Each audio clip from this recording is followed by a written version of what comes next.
আসসালামু আলাইকুম। ভারতে আপনি যদি আওয়ামী লীগ পরিচয়ে থাকেন, কোনো সমস্যা নেই। মাসের পর মাস, বছরের পর বছর থাকতে পারবেন। মোট কথা, আওয়ামী লীগ হলে ভারতের মাটিতে আপনার ৭ খুন মাপ। কেন বললাম এই কথা? বলার কারণ হলো যে একটা রিপোর্ট দেখলাম।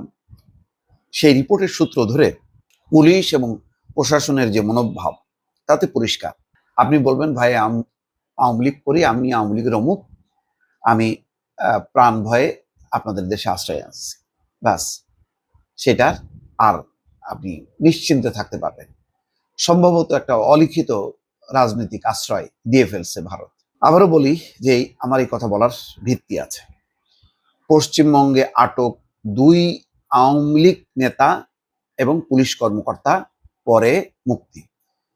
খুব ইন্টারেস্টিংলি তারা আটক হয়েছে পশ্চিমবঙ্গের কোনো এক জায়গা থেকে। আটক হবার পর এলাকাবাসী বলছে যে আমাদের এলাকায় যে এরকম ভয়ঙ্কর মানুষ বসবাস করত, এটা আমরা জানতাম না। আজকে একটা সাক্ষাৎকার শুনছিলাম নবনীতা চৌধুরীর সাথে, সুবীর ভৌমিকের, ভারতের সাংবাদিক।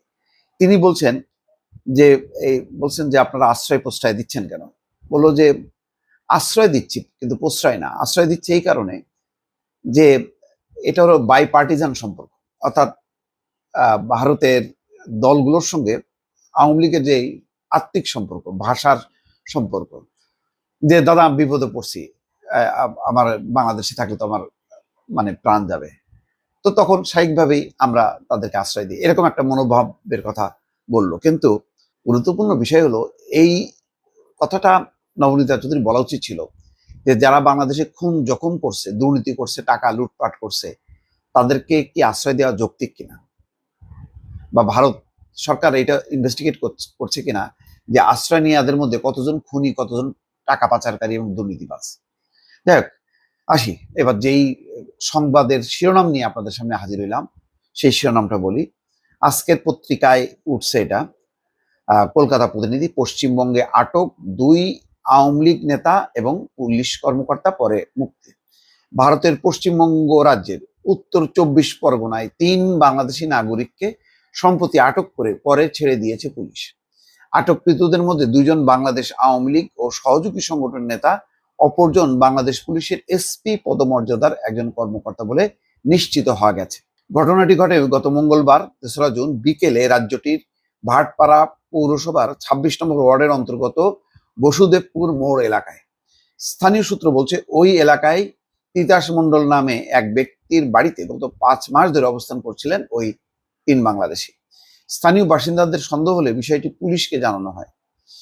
এরপর জগদ্দল থানার পুলিশ সেখানে হানা দিয়ে ৩ জনকে আটক করে থানায় নিয়ে যায়।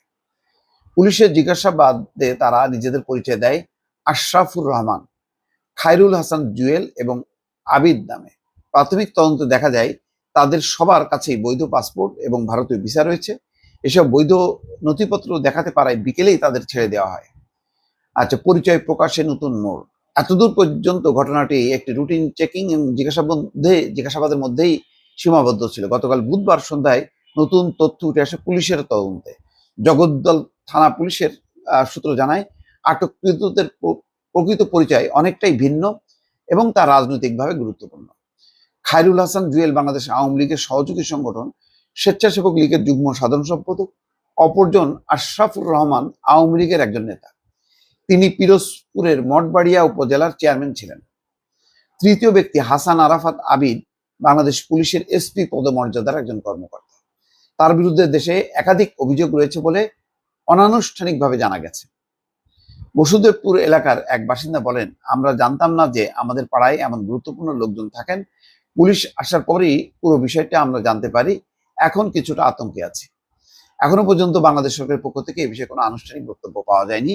তবে কূটনৈতিক সূত্র জানা গেছে, ঢাকায় নিযুক্ত ভারতীয় হাইকমিশন বিষয়টি সম্পর্কে অবগত হয়েছে এবং তারা দুই দেশের মধ্যে কনসুলার সহযোগিতার আওতায় যোগাযোগ রাখছে। তার মানে বুঝতে পারছেন, আপনি আওয়ামী লীগ করেন, বলেন আওয়ামী লীগের আমি নেতা, অমুক পাতি নেতা, উপনেতা, গুরুত্বপূর্ণ নেতা, আপনার ৭ খুন মাপ, কোনো সমস্যা নেই। ফলে নিশ্চিন্তে আওয়ামী লীগের নেতাকর্মী যারা এখনো আছেন, তারা ওই এদের মতন করে সুযোগ নিতে নিশ্চিত। তাদের মধ্যে পারস্পরিক যোগাযোগ আছে, অনেকে ভয়ে চটে যাইতে পারতেছে না সীমান্তে যদি আটক হয়, এই কারণে, অথবা খালি হয়ে যেত রীতিমতো এতদিনে।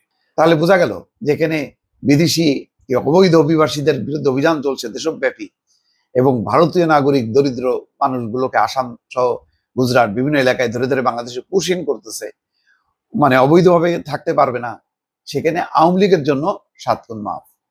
দর্শক ভালো থাকবেন, আল্লাহ হাফেজ।